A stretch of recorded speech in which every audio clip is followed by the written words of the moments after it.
बहुत बहुत स्वागत। अभी तेजस्वी जी ने कहा कि नरेंद्र मोदी कह रहे हैं कि तेजस्वी को जेल में डालेंगे। मैं आपको सच्चाई बताता हूं। देखिए, आपने वो नरेंद्र मोदी वाला चमचों वाला इंटरव्यू देखा है, जहां 4 चमचे उनके सामने बैठते हैं। वो पहले जैसे पेपर लीक होता है ना, वैसे पहले पेपर इंटरव्यू लीक हो जाता है, उनको नरेंद्र मोदी को पहले मिलता है। अब एक इंटरव्यू में चमचे ने उनसे पूछा, नरेंद्र मोदी जी, आप आम कैसे खाते हो? क्या काट के खाते हो या चूस के खाते हो?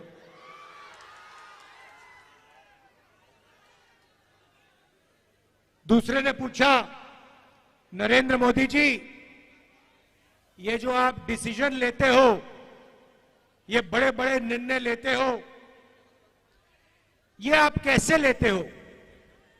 तो नरेंद्र मोदी जी का जवाब आता है, पहले सोचते हैं थोड़ी देर, ऐसे सोचते हैं।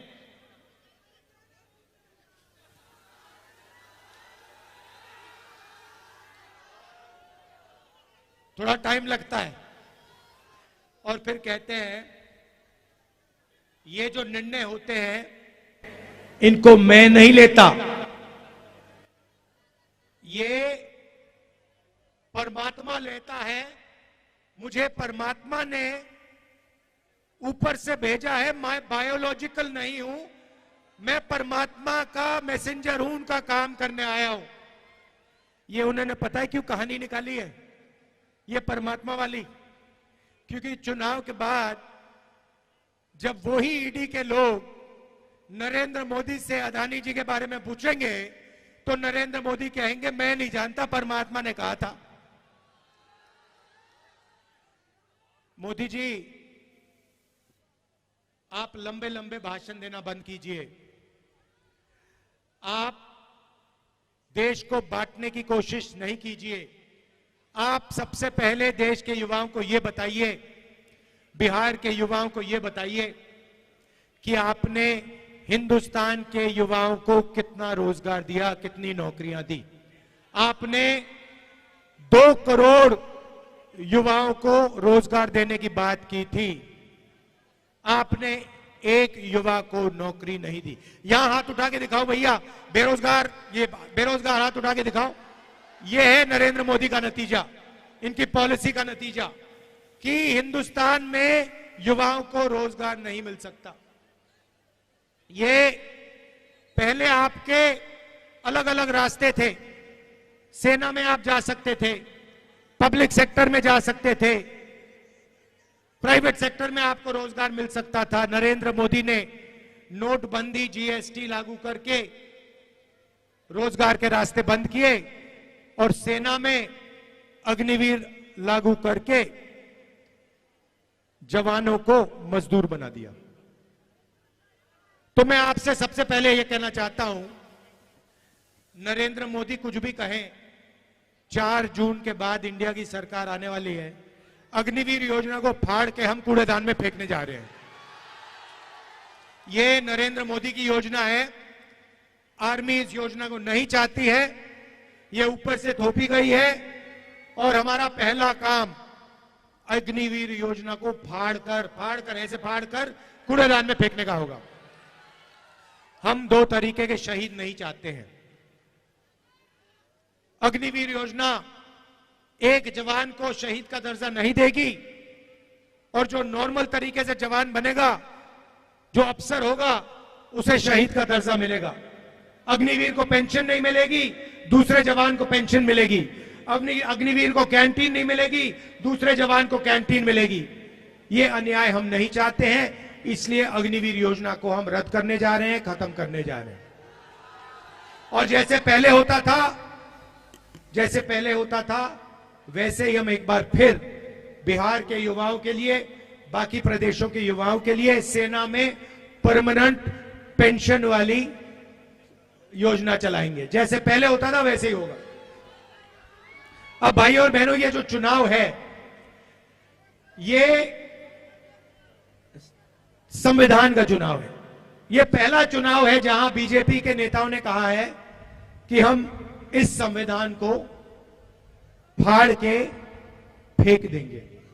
भाइयों और बहनों, ये जो संविधान है, ये आपकी आवाज है और इसको बाबा साहब अंबेडकर जी ने, गांधी जी ने, नेहरू जी ने देश की जनता के साथ मिलकर बनाया है। और मैं नरेंद्र मोदी और उनके चमचों को कहना चाहता हूं कि दुनिया में कोई शक्ति इस संविधान को छू तक नहीं सकती है। और अगर आपने कोशिश की तो आपके सामने तेजस्वी यादव, राहुल गांधी और बाकी इंडिया गठबंधन खड़ा मिलेगा। इसको हम कभी बदलने नहीं देंगे, इसको कभी रद्द नहीं होने देंगे। भाई और बहनों, इसके आने से पहले इस देश में किसानों का, गरीबों का, पिछड़ों का, दलितों का, आदिवासियों का कोई हक नहीं होता था। जो भी आपको मिला है, जमीन का हक मिला, रिजर्वेशन मिला, जो शिक्षा मिली, स्वास्थ्य मिला, वो सारा का सारा इसी संविधान ने आपको दिया है। और ये आप चाहते हैं कि जैसे यहां हिंदुस्तान में पहले हुआ करता था राजाओं के टाइम में, वैसा फिर से हिंदुस्तान चलाया जाए कि पिछड़ों के अधिकार, दलितों के अधिकार, आदिवासियों के अधिकार सारे के सारे छीन लिए जाएं और जैसे पहले 20-25 लोगों का राज चलता था, वैसे ही फिर से वही सरकार चलाना चाहते हैं, वैसा ही हिंदुस्तान बनाना चाहते हैं जिसमें 20-25 लोगों का राज हो। भाई और बहनों, नरेंद्र मोदी ने यह काम 10 साल से किया है। पहले राजा महाराजा होते थे, उनको कांग्रेस पार्टी ने निकाला, संविधान ने निकाला। अब नरेंद्र मोदी जी ने 22-25 नए राजा बना दिए हैं, राजा महाराजा बना दिए। उनके नाम अलग हैं, आजकल नए नाम है, अदानी, अंबानी, ये नाम है उनके, मगर ये राजा है। और नरेंद्र मोदी 24 घंटा इनके लिए काम करता है। भाई और बहनों, 16 लाख करोड़ रुपए उनका कर्जा माफ किया इन्होंने। 16 लाख करोड़ रुपए मतलब 24 साल का मनरेगा का पैसा नरेंद्र मोदी ने 22 अरबपतियों का कर्जा माफ किया है। तो अब हमें भी कुछ करना होगा। उन्होंने अरबपति बनाए, है ना, अब हम करोड़ों लाखपति बनाने जा रहे हैं। भाई और बहनों, हिंदुस्तान के गरीब परिवारों की लिस्ट बनेगी, उसमें सबसे ज्यादा किसान के परिवार, मजदूर के परिवार, पिछड़े वर्ग के परिवार, दलित, आदिवासी परिवार, गरीब जनरल कास्ट के परिवार होंगे। करोड़ों लोगों के नाम बनेंगे, लिस्ट में आएंगे।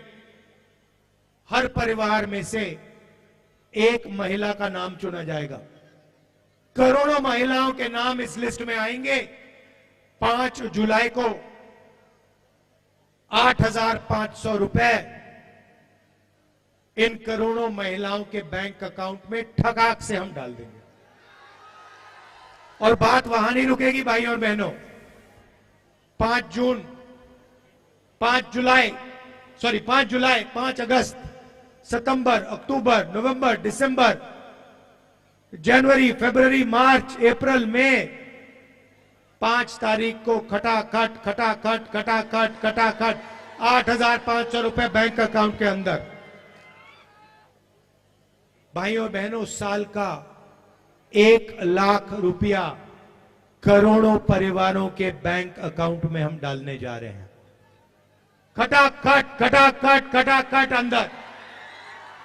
ये मीडिया वाले कहेंगे गरीबों की आदत बिगाड़ रहे हैं, और हम इनको जवाब देंगे, जब आप करोड़ों, लाखों करोड़ों रुपए अरबपतियों का कर्जा माफ करते हो, तो उसे आप आदत बिगाड़ना क्यों नहीं कहते हो? जब गरीबों के बैंक अकाउंट में पैसा जाता है, मनरेगा योजना में जाता है, भोजन के अधिकार में जाता है, प्रेस के लोग कहते हैं कि आदत बिगड़ रही है। ठीक है, अगर आपको लगता है आदत बिगड़ रही है, हम आदत बिगाड़ेंगे। 1 लाख रुपए की आदत हम बिगाड़ के दिखाएंगे। तो 1 लाख रुपए हर गरीब महिला के बैंक अकाउंट में जाएगा। किसानों को कानूनी मिनिमम सपोर्ट प्राइस मिलेगी, कम से कम दाम अनाज के लिए, धान के लिए, शुगर केन के लिए, आलू के लिए हिंदुस्तान के सारे किसानों को मिलेगा। आज मजदूरों को मनरेगा में 250 रुपए मिलता है। 5 जून इंडिया की सरकार आएगी, 400 रुपए मिलेगा। आशा और आंगनवाड़ी में जो महिलाएं काम करती हैं, उनकी आमदनी 5 जून को हम दुगनी करने जा रहे हैं। सीधी सी बात है भाइयों और बहनों, जितना पैसा ये अरबपतियों को देंगे ना, गिन गिन कर उतना पैसा हम आपको देने जा रहे हैं, गरीबों को देने जा रहे हैं। अब इसके पीछे सोच है, आप ये मत सोचिए कि सिर्फ हम आपको पैसा दे रहे हैं, इसके पीछे बहुत गहरी सोच है। नरेंद्र मोदी जी ने क्या किया, अरबपतियों को पैसा दिया, उन्होंने इस पैसे को जाकर लंदन में, अमेरिका में, जापान में जाके खर्च किया। हिंदुस्तान की अर्थव्यवस्था को कोई फायदा नहीं हुआ, सारा का सारा पैसा बाहर चला गया। अब हम आपके बैंक अकाउंट में पैसा डाल रहे हैं, लाखों करोड़ रुपए हम डाल रहे हैं। यह पैसा आप बिहार में खर्च करोगे, गांव में खर्च करोगे, छोटे छोटे शहरों में खर्च करोगे, shirt, pant, motorcycle, mobile phone, ये चीजें खरीदोगे।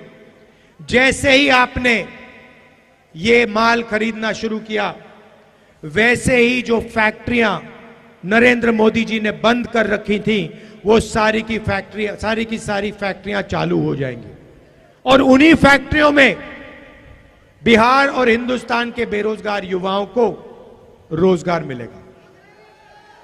हम आपको पैसा देंगे, आप माल खरीदोगे, फैक्ट्रियां माल बनाएंगी और फैक्ट्रियां चालू हो जाएंगी, और फिर आप युवाओं को उन फैक्ट्रियों में रोजगार मिलेगा। जैसे गाड़ी को जंप स्टार्ट करा जाता है ना, पहले पेट्रोल फ्यूल टैंक में डालते हैं, उसके बाद चाबी घुमाते हैं। नरेंद्र मोदी जी ने फ्यूल टैंक से पेट्रोल निकाल दिया, उसके बाद चाबी घुमाते हैं, गाड़ी स्टार्ट ही नहीं होती।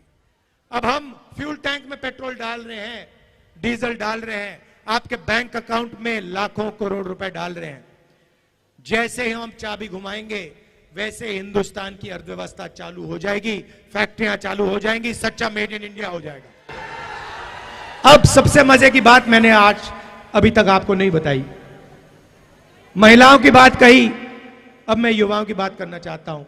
देखिए, तेजस्वी जी ने बिहार में आपको रोजगार दिया, सरकारी रोजगार दिया। हमने पता लगाया है कि हिंदुस्तान में 30 लाख सरकारी नौकरियां खाली पड़ी हुई हैं, नरेंद्र मोदी जी ने आपको नहीं दी। हमारा पहला काम ये 30 लाख नौकरियां आपके हवाले करने का होगा।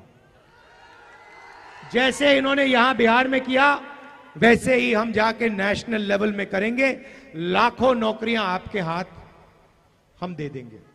दूसरा काम और शायद सबसे क्रांतिकारी काम, हमने पहले मनरेगा में रोजगार का अधिकार दिया था, मगर जो ग्रेजुएट्स होते हैं, डिप्लोमा होल्डर्स होते हैं, कॉलेज यूनिवर्सिटी के ग्रेजुएट्स, वो मनरेगा नहीं करते हैं। इसीलिए हमने ग्रेजुएट्स के लिए एक नया अधिकार दिया है। अधिकार का नाम पहली नौकरी पक्की। पहली नौकरी पक्की का मतलब क्या होगा, मैं बताता हूं। पब्लिक सेक्टर में, प्राइवेट सेक्टर में, बीएचईएल, एचएएल जैसी कंपनियों में, हिंदुस्तान रेलवेज में, सरकारी ऑफिसेज में, सरकारी कॉलेज यूनिवर्सिटीज में, सरकारी अस्पतालों में 1 साल के हिंदुस्तान के बेरोजगार युवाओं को जो भी मांगेगा, सबको 1 साल की नौकरी का अधिकार मिलेगा। उसमें ट्रेनिंग मिलेगी, 1 साल की नौकरी मिलेगी, महीने का 8,500 रुपए, साल का 1 लाख रुपए खटाखट खटाखट खटाखट बैंक अकाउंट में जाएगा। जो ये पैसा हम महिलाओं के खाते में डाल रहे हैं, किसानों के खाते में डाल रहे हैं, मजदूरों को दे रहे हैं, बेरोजगार युवाओं को दे रहे हैं, इसी से हिंदुस्तान की अर्थव्यवस्था जंप स्टार्ट होगी, चालू होगी। ये हमारी सोच है, क्रांतिकारी सोच है। ये किसी भी दुनिया की किसी भी सरकार ने ऐसा काम नहीं किया है। इंडिया गठबंधन की सरकार पहली बार यह काम करने जा रही है। इससे हिंदुस्तान के गरीबों को जबरदस्त फायदा होने जा रहा है। भाई और बहनों, लड़ाई इसकी है, अगर यह चला जाएगा आपके अधिकार चले जाएंगे, आपका पूरा का पूरा रिजर्वेशन चला जाएगा, आपको स्कूलों में नहीं जाने देंगे, कॉलेज यूनिवर्सिटी में नहीं जाने देंगे, जो भी आपको मिला है वो सब खत्म हो जाएगा। इसीलिए मिलकर हम सबको कॉन्स्टिट्यूशन को, अंबेडकर जी के संविधान को बचाना है और इस काम को हम पूरा दम लगा के एक साथ पूरा करने को तैयार हैं।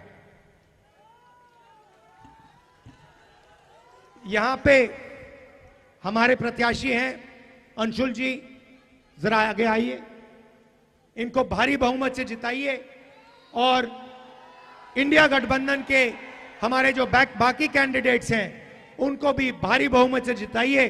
बिहार में कम से कम 40 सीटें आनी है, एक सीट भी नहीं जानी चाहिए। इंडिया गठबंधन को पूरी की पूरी मिलनी चाहिए।